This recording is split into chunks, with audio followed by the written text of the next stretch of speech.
The universe should not exist. I don't mean this philosophically. I'm not making a point about meaning or purpose or the improbability of life. I mean it physically, precisely. The equations of physics, the same equations that have been tested to extraordinary precision, that predict particle behavior to 10 decimal places, that form the foundation of everything we know about matter and energy, predict that the Big Bang should have produced equal amounts of matter and antimatter. Equal amounts of matter and antimatter annihilate completely. The result, if the equations are right and the starting conditions were symmetric, should be nothing. Pure radiation. No protons, no electrons, no atoms, no molecules, no stars, no planets, no chemistry, no biology, no observers. The fact that you are here watching this is a precise, quantified, deeply mysterious violation of what the physics predicts. That is not an exaggeration. That is the honest statement of the problem, and the problem is unsolved. Let me make the physics specific, because vagueness is not useful here. At the temperatures of the Big Bang, temperatures so extreme that the energy of individual photons exceeded the mass energy of protons, particle-antiparticle pairs were being continuously produced and annihilated in thermal equilibrium. Every process that produced a particle simultaneously produced its antiparticle. The production rates were equal because the laws of physics at this fundamental level are almost perfectly symmetric between matter and antimatter. There is a theorem in quantum field theory, the CPT theorem, that proves this symmetry is exact in a specific sense. CPT stands for three operations: C, which replaces every particle with its antiparticle, P, which mirrors the spatial coordinates, and T, which reverses time. The theorem states that any Lorentz invariant local quantum field theory must be invariant under the combined operation of all three. If you take any physical process, replace all particles with antiparticles, mirror all spatial directions, and reverse time, the process obeys exactly the same physics. The consequence for the early universe: equal production of matter and antimatter. This is a theorem, not an approximation. As the universe cooled below the threshold for producing new pairs, the temperature dropped below the mass energy of the particles, the production stopped. What remained were the particles and antiparticles that had been in equilibrium. They began finding each other and annihilating. The annihilation produces photons, pure radiation, carrying the combined mass energy of the annihilating pair. If the amounts were equal, the annihilation would be complete: zero matter, zero antimatter, only photons. The universe we observe contains approximately 10 to the 80 baryons, protons and neutrons, and essentially zero antibaryons. Not a small amount of antibaryons, essentially none. The ratio of the observed baryon density to what the equations predict from a symmetric start is not a small discrepancy. It's the difference between a universe of pure radiation and the universe we inhabit. The baryon to photon ratio, the number of baryons relative to photons in the observable universe, is approximately 6 times 10 to the minus 10. 6 baryons per 10 billion photons. For every 10 billion photons in the universe, there are 6 protons or neutrons. That ratio encodes the 1 in a billion excess of matter over antimatter that survived the annihilation. It has been measured precisely. It needs to be explained. It isn't fully yet. In 1967, the Soviet physicist Andrei Sakharov published a short paper that identified what any physical mechanism must accomplish to generate the observed asymmetry from a symmetric beginning. 3 conditions. All 3 must be satisfied simultaneously. The first, baryon number violation. Baryon number is a quantum number that counts the total number of baryons minus the total number of antibaryons. Protons contribute +1, antiprotons contribute -1. In ordinary processes, chemical reactions, electromagnetic interactions, even most nuclear processes, baryon number is conserved. The total doesn't change. If baryon number is always conserved, you cannot start from equal amounts of matter and antimatter, baryon number 0, and arrive at a universe with net positive baryon number. Conservation prevents it. For the asymmetry to be generated, some process must violate baryon number conservation, must allow processes that create more baryons than antibaryons, or destroy more antibaryons than baryons. The Standard Model does permit baryon number violation through rare quantum mechanical processes called sphellaron transitions, which involve topological changes in the electroweak field. These processes were active at the temperatures of the very early universe. Baryon number was being violated. The first condition was being met. The second condition, CP violation. The combined symmetry of charge conjugation and parity, the symmetry between matter and antimatter when you don't include time reversal, must be broken. If matter and antimatter behave identically in all processes, any baryon number violating process that creates matter at the same rate as it creates antimatter produces no net asymmetry.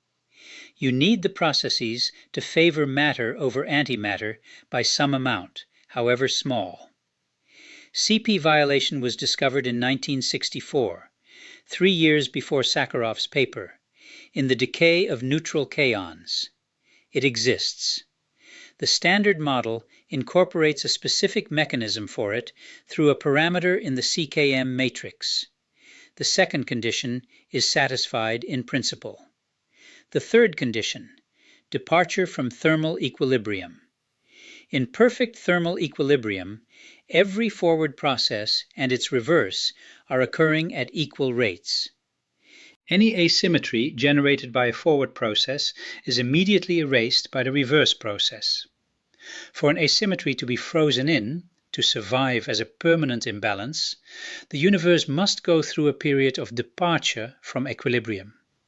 Specifically, a phase transition, a rapid change in the state of the universe, during which asymmetry can be generated faster than it can be erased. The universe went through such phase transitions. The electroweak phase transition, when the Higgs field took on its current value and the weak force became distinct from electromagnetism, is a candidate moment. Whether it was sufficiently out of equilibrium depends on the details of the Higgs potential, details that are currently not fully established. All three conditions are satisfied in principle by the Standard Model and its extensions. The problem is quantitative. The amount of CP violation in the Standard Model produces a baryon asymmetry approximately 10 orders of magnitude smaller than what we observe. 10 orders of magnitude, a factor of 10 billion. The measured CP violation in kaon and B-meson systems is real. The CKM phase angle is real. The calculations are not wrong. The Standard Model CP violation simply isn't enough. By 10 billion times. This is not a small discrepancy that might be resolved by more precise calculations or better measurements. It's a gap that requires new physics, new sources of CP violation, new particles or interactions that break the symmetry between matter and antimatter more strongly than anything currently in the Standard Model. Let me tell you where physicists are looking. Neutrinos. These are particles so light they have no measurable mass by ordinary means, so weakly interacting that billions of them pass through your body every second without effect. They come in 3 types, electron neutrino, muon neutrino, tau neutrino, and they oscillate between types as they travel. This oscillation is described by the PMNS matrix, which contains a phase angle analogous to the CP violating phase in the CKM matrix. If neutrinos and antineutrinos oscillate at different rates, if the phase angle is non-zero, that's CP violation in the lepton sector. It's being measured right now by the NOvA experiment in the United States, which sends muon neutrinos from Fermilab in Illinois to a detector in Minnesota, and the T2K experiment in Japan, which sends neutrinos from the Japan Proton Accelerator Research Complex to the Super Kamiokande detector. Both experiments measure whether neutrinos oscillate at the same rate as antineutrinos. Current results: the data favors a non-zero CP violating phase. The hint is there.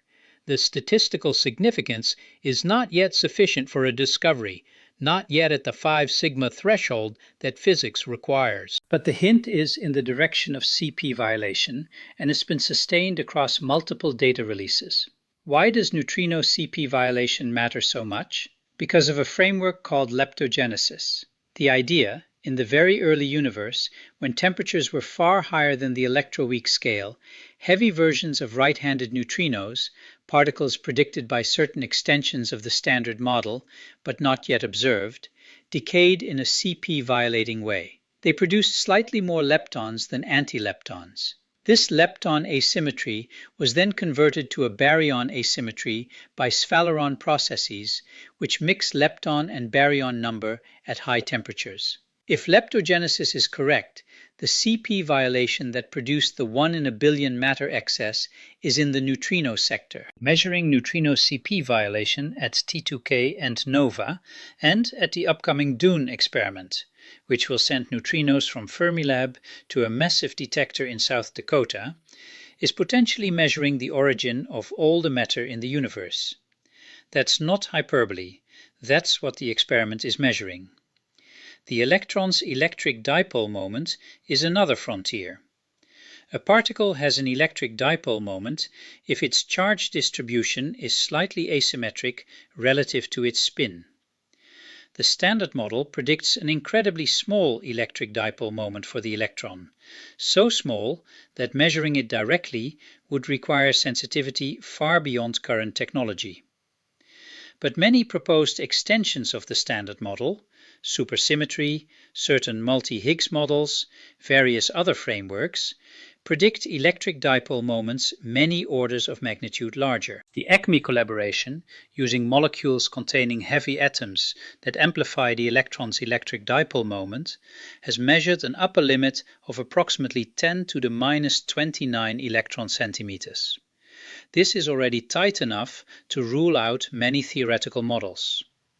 A positive detection, finding a non-zero electric dipole moment above the Standard Model prediction, would be direct evidence of new CP violating physics. Let me be honest about where we are. We know the baryon asymmetry exists. It's been measured. The baryon to photon ratio is known to a few percent. The problem is real and the quantification is precise. We know CP violation exists. It's been measured in kaon, B-meson, and charm systems. The CKM mechanism is established. We know the Standard Model CP violation is insufficient by 10 orders of magnitude. The calculations are solid. New physics is required. We don't know what that new physics is. We have frameworks: leptogenesis, electroweak baryogenesis, Affleck-Dineen baryogenesis from scalar fields in supersymmetric theories. Each is mathematically developed. None is confirmed. We are actively searching. The neutrino experiments are running. The electric dipole moment measurements are being refined. The LHC is collecting data. Future experiments, DUNE for neutrinos, next-generation electric dipole moment searches will push further. The honest statement of our position: we know why the universe shouldn't exist. We know in general terms what the explanation must involve. We don't know the specific mechanism. We're looking for it. Here is what I find most important to say about all of this. The universe is approximately 13.8 billion years old. It contains approximately 10 to the 80 protons and neutrons. Every single one, every atom in every star in every galaxy across the observable universe is a survivor, a remainder, one of the 1 in a billion particles of matter that existed slightly in excess of its antimatter counterpart in the first second of the universe, and survived the annihilation that destroyed everything else. The stars are built from survivors. The planets are built from survivors. Every molecule of water, every carbon atom in every living cell, every atom in every brain that has ever thought anything, all survivors, the residue of a near-perfect destruction.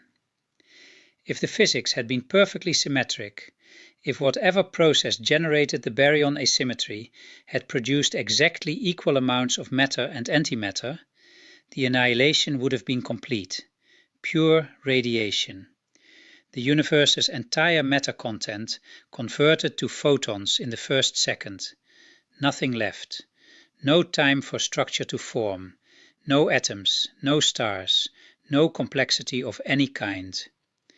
The 1 extra particle per billion was not a design choice. It was a physical process, unknown in a regime of temperature and energy we cannot replicate, that produced a tiny preference for matter over antimatter through mechanisms that required baryon number violation, CP violation, and departure from thermal equilibrium.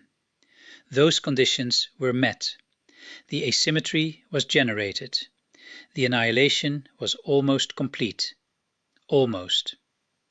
My equation, the equation I wrote in 1928, predicted matter and antimatter with perfect symmetry. Every solution describing an electron had a mirror solution describing a positron. The mathematics had no preference. The equations were symmetric. And then the early universe somehow wasn't. Between the symmetry of the equations and the asymmetry of the observable universe, something happened. In the first microsecond. At temperatures we cannot create.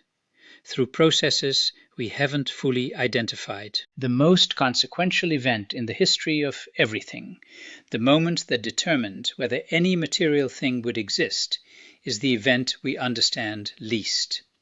We exist because the symmetry broke. We don't know why it broke the way it did. We're still looking. And I find that the looking is the most important physics anyone is doing. Because the answer to why does anything exist at all is not a philosophical question. It's an experimental one. And we are, right now, building the instruments to answer it.